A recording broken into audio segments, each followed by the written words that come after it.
Assalamualaikum warahmatullahi wabarakatuh. Waalaikumsalam warahmatullahi wabarakatuh. Selamat pagi anak-anak. Pagi. Pada hari ini, untuk melanjutkan materi kimia yang selanjutnya, Ibu akan membagi kalian menjadi 3 kelompok. Udah Ibu bagi kelompok di classroom ya, secara heterogen. Boleh dilihat di classroomnya, terus bisa duduk bareng sama kelompok yang udah Ibu bagi. Nanti Ibu akan beri kalian LKPD. LKPD-nya itu isinya kayak ada cerita, nanti kalian pahami ya. Kalau udah paham, nanti kalian bisa merumuskan masalah yang ada di cerita tersebut, terus nanti tujuannya apa. Nanti ditulis di LKPD-nya. Ini buat LKPD kelompoknya Rian, kelompoknya Okta sama Fikdi. Ibu kasih waktu buat ngerjainnya 10 menit ya. Kalau misalkan nanti ada waktu, Ibu minta tolong buat perwakilan kelompok membacakan hasil diskusi dari kalian semua. Nama anggotanya jangan lupa ditulis ya, kelas, terus kelompok. Ini kalau ada yang mau ditanyakan, boleh ditanyakan kalau belum paham. Angga gimana? Udah dibaca belum? Ini sedang dibaca belum? Ya. Sebentar Bu.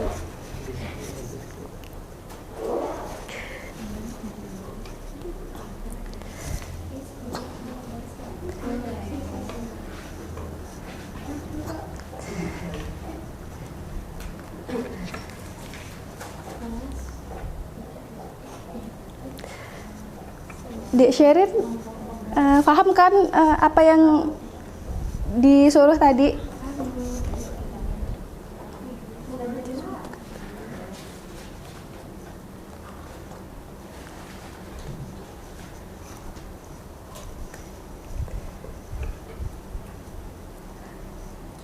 Ini tuh kromatografi itu buat menganalisis apa gitu.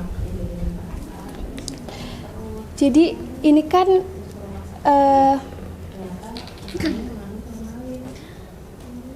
ada kayak kasus itu lagi mencari ini kan ada apa? Identitas. Barang bukti. Misalkan kan ini kan ada pembunuhan seseorang pengusaha sukses yang ditemukan tewas tanpa tanda kekerasan. Jadi di TKP itu tuh ada Mayat. bukan, misalkan ada makanan kah atau minuman, itu bisa jadi barang bukti, dicek di lab menggunakan ini kromatografi gas.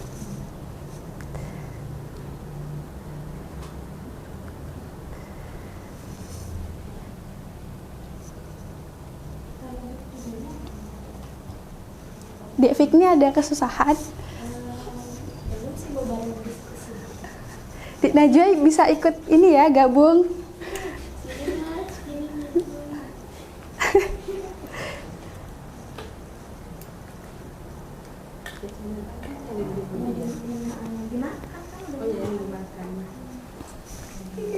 Gimana Rian? Ya. Ini kan para pekerja kan kesulitan memisahkan biji dari kotoran. Ini maksudnya kotoran Kan di pertambangan itu kan nggak cuman tembaga aja. Jadi ada partikel lain. nah jadi ini dia mau memisahkan Maksudnya bijinya itu dari partikel-partikel yang tidak penting. biji tembaga maksudnya tuh. Jadi dia mau memisahkan biji tembaga ini dari kotoran-kotoran kan, karena itu tadi kan, karena di pertambangan itu nggak cuma tembaga aja. Oh iya paham. Jadi kayak yang tidak diambil itu jangan diambil gitu ya. Mau memisahkan. Oke, ambil. Masih Bu. Sekarang tujuan.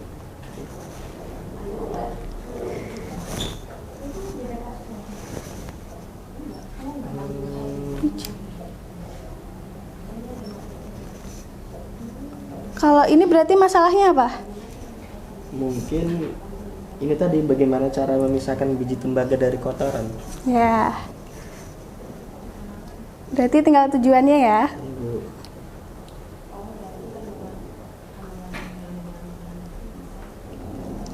Bu. Kalau misalkan rumusan sama tujuannya udah, nanti kamu bisa kerjain soal yang di sini ya, yang Ibu udah siapin. Siap, Bu.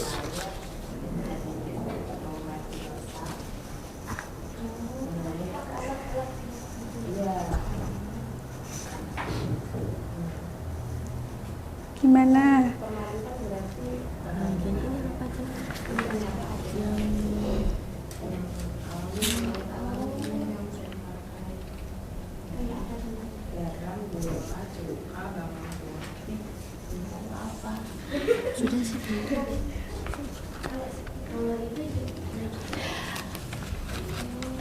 Untuk Kalian bisa nambahin jawaban ini ya, jadi bisa ditambahin lagi.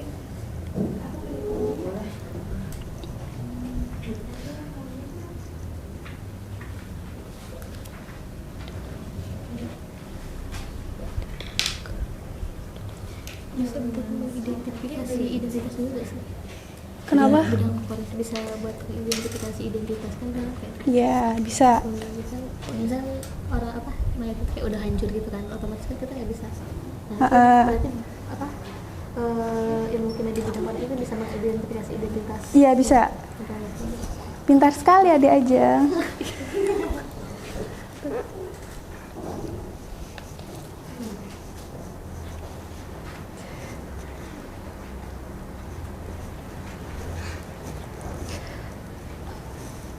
Yang lainnya gimana? Udah apa belum? Ada yang kesusahan atau enggak? Dek Fikni. Berarti tujuannya tuh kalau misal saya menulisnya gini gimana Bu? Cara mengetahui kandungan formalin yang terdapat dalam makanan. Gitu. Iya, boleh.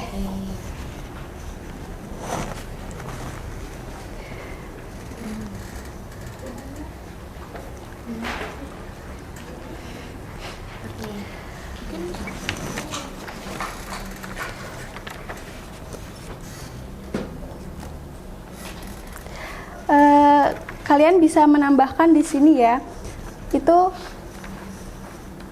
selain pengawet yang, maksudnya kan kita bisa nih pakai pengawet alami, nggak yang berbahaya, terus ramah lingkungan, ramah di kantong, nggak mahal, itu kan ada. Menurut kalian apa pengawet alami yang bisa buat mengawetkan? Garam. Ya, terus apa lagi? Suka. Ya, gula, bawang putih juga bisa buat mengawetkan makanan ya. Iya Bu. Angga udah Sudah, Bu. udah semua ya? Sudah Bu.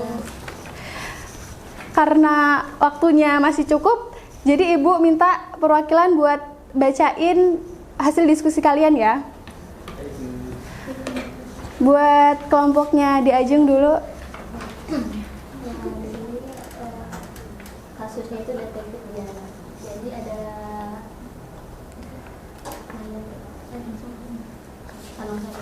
untuk rumusan masalahnya itu, jadi kita akan menentukan jenis racun yang digunakan dalam kasus pembunuhannya itu. Terus kita memiliki akses untuk meracuni korbannya, itu masalahnya.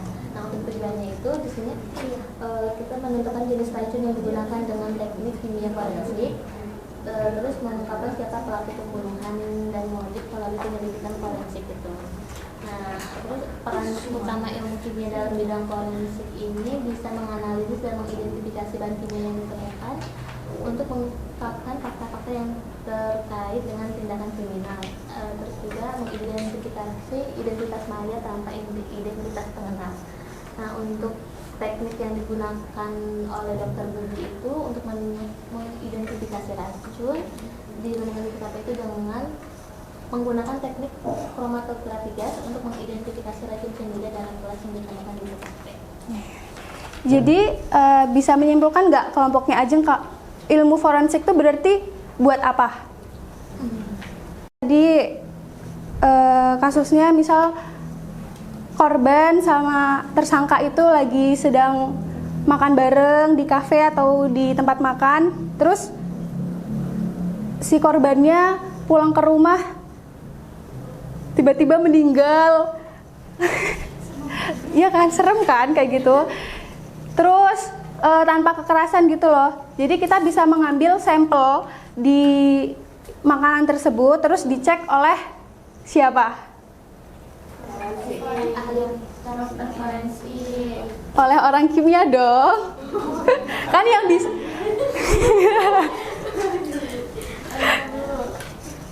karena orang kimia bisa mengecek kandungan yang ada di makanan tersebut. Kelompoknya Angga, siapa yang mau menjelaskan? Saya, Bu. Nah, di sini dari studi kasus yang terdapat di sini saya mendapatkan dua rumusan masalah dan juga dua tujuan. Nah, masalah yang pertama itu saya di sini menuliskan bagaimana cara memisahkan biji tembaga dari kotoran. Nah, yang keduanya itu bagaimana mengelola limbah tambang. Nah, kemudian dari tujuan yang saya dapatkan itu yang pertama pemisahan biji tembaga menggunakan teknik kimia. Nah, yang kedua itu tujuannya untuk menetapkan metode pengelolaan limbah yang ramah lingkungan. Nah, kemudian yang pertanyaan yang berikutnya itu kan soalnya bagaimana ilmu kimia membantu di bidang industri pertambangan. Yang di sini saya menjawab yaitu dengan teknik kimia seperti pada proses flotasi bisa memisahkan tembaga dari kotoran. Nah, untuk pertanyaan yang selanjutnya, apa yang terjadi jika masalah yang ada di sebuah pertambangan tidak dilakukan tindakan lanjut seperti masalah dalam pengolahan limbah? Nah, di sini saya menjawab yaitu jika limbah tidak dikelola dengan baik. Udah bagus ya di Angga. Berarti apa? Ilmu kimia itu sangat bermanfaat ya di bidang Sangat membantu industri pertambangan. Kalau di kelompoknya Fikni, siapa yang mau menjelaskan? Silakan. Untuk masalahnya yaitu terdapat formalin dalam jajanan yang dimakan oleh Budi. Tujuannya mengetahui bahan kimia berbahaya yang terdapat dalam makanan. Lalu untuk selanjutnya bagaimana ilmu kimia membantu memastikan keamanan pangan, yaitu dengan mendeteksi dan mengukur kontaminan bahan kimia berbahaya dalam makanan.